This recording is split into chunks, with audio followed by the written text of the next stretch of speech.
कर्मचाऱ्यांसाठी अतिशय आनंदाची बातमी आहे. महागाई भत्त्यात होणार मोठी वाढ. तर किती वाढ होणार आहे ते आता आपण सविस्तरपणे जाणून घेऊयात.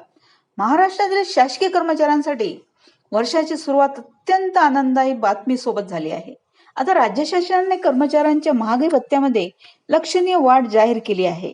केंद्र शासनाच्या धोरणांना अनुसरून घेतलेला हा निर्णय राज्यातील लाखो कर्मचाऱ्यांसाठी आर्थिक दृष्ट्या फायदेशीर ठरणार आहे.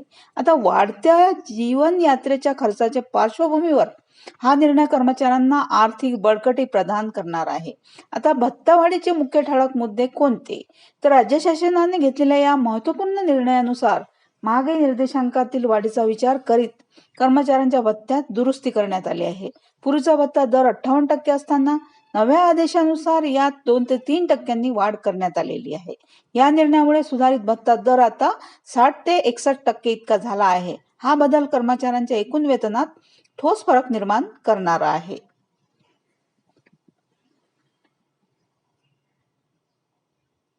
आता मासिक वेतनात अपेक्षित वाढ. या भत्त्या वाढीमुळे कर्मचाऱ्यांच्या मासिक पगारात 1,000 रुपयांपासून 5,000 रुपयापर्यंत वाढ होण्याची शक्यता आहे. ही वाढ कर्मचाऱ्याच्या पगाराच्या पातळीवर अवलंबून असेल. उच्च पगार श्रेणीतील कर्मचाऱ्यांना अधिक रकमेचा फायदा होणार. आता कनिष्ठ पातळीवरील कर्मचाऱ्यांना त्यांच्या पगाराप्रमाणे योग्य वाढ मिळेल. हा निर्णय कर्मचाऱ्यांच्या खरेदी क्षमतेत वाढ करून त्यांच्या जीवनमानात सुधारणा घडवून आणेल. आता 8व्या वेतन आयोगाची माहिती. राज्यातील सरकारी कर्मचाऱ्यांमध्ये 8व्या वेतन आयोगाबाबत प्रचंड उत्सुकता आणि अपेक्षा आहेत. तांत्रिक दृष्टीने 8वा वेतन आयोग जानेवारी 2026 पासून विचाराधीन असला तरी त्याच्या शिफारसीचा पूर्ण अंमलबजावणीसाठी काही कालावधी आवश्यक असल्याचे दिसून येते. आता समितीला शिफारशींचे सविस्तर मूल्यांकन करण्यासाठी पुरेसा कालावधी देण्यात आला आहे, ज्यामुळे प्रत्यक्ष पगारवाढ 2027 किंवा 2028 मध्ये प्रभावी होऊ शकतो. आता वेतन वितरणाची यंत्रणा. वित्त विभागाच्या ताज्या सूचनांनुसार वाढीव महागाई भत्ता कर्मचाऱ्यांच्या नियमित मासिक पगारासोबत जोडला जाईल. जानेवारी 2026 पासूनचा संचित फरक फेब्रुवारी अथवा मार्च महिन्याच्या वेतनात थकबाकी म्हणून समाविष्ट करण्यात येईल. या व्यवस्थेमुळे कर्मचाऱ्यांना त्यांच्या हक्काचा लाभ वेळेवर मिळेल आणि त्यांची आर्थिक योजना करण्यास सोपे होईल. आता घरभाडे भत्त्यातील सुधारणा किती? तर महागाई भत्ता 50% पलीकडे गेल्यामुळे नियमांनुसार घरभाडे भत्त्यातही म्हणजेच HRA वाढ होण्याची शक्यता आहे. विविध शहरांच्या श्रेणीनुसार घरभाडे भत्ता निश्चित केला जातो आणि महागाई भत्ता वाढीमुळे अनेक शहरांमध्ये HRA मध्येही सुधारणा पाहायला मिळेल. हे विशेषतः महानगरांमध्ये राहणाऱ्या कर्मचाऱ्यांसाठी महत्त्वपूर्ण आहे, कारण त्यांचे राहणीमानाचे खर्च अधिक असतात. आता सेवानिवृत्त कर्मचाऱ्यांसाठी लाभ. कोणते लाभ आहेत? तर या योजनेचा फायदा केवळ कार्यरत कर्मचाऱ्यांपुरता मर्यादित नाही.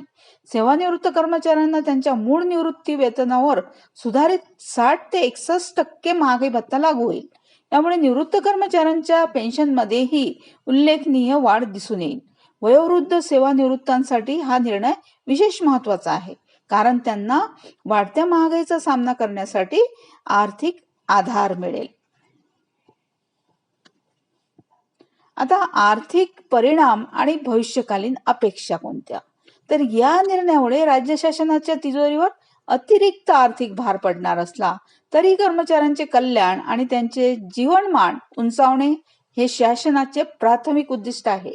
संतुष्ट आणि आर्थिकदृष्ट्या सुरक्षित कर्मचारी वर्ग हा कार्यक्षमतेसाठी आवश्यक असून या निर्णयाचे दूरगामी सकारात्मक परिणाम अपेक्षित आहेत.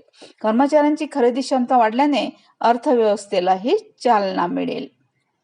आता महाराष्ट्र शासनाचा हा निर्णय राज्यातील सरकारी कर्मचाऱ्यांसाठी अत्यंत स्वागतार्ह आहे. महागाई भत्त्यातील वाढ, घरभाडे भत्त्यात सुधारणा आणि 8व्या वेतन आयोगाच्या अंमलबजावणीची आश्वासने या सर्वांमुळे कर्मचाऱ्यांमध्ये नवीन उत्साह निर्माण झाला आहे. या निर्णयामुळे केवळ कर्मचाऱ्यांचेच नव्हे तर त्यांच्या कुटुंबियांचे आणि सेवानिवृत्तांचेही जीवनमान सुधारेल. सरकारकडून कर्मचाऱ्यांच्या कल्याणासाठी घेतलेली ही पावले प्रशंसनीय आहेत आणि भविष्यात अशाच अधिक कल्याणकारी योजनांची अपेक्षा आहे. थँक्यू.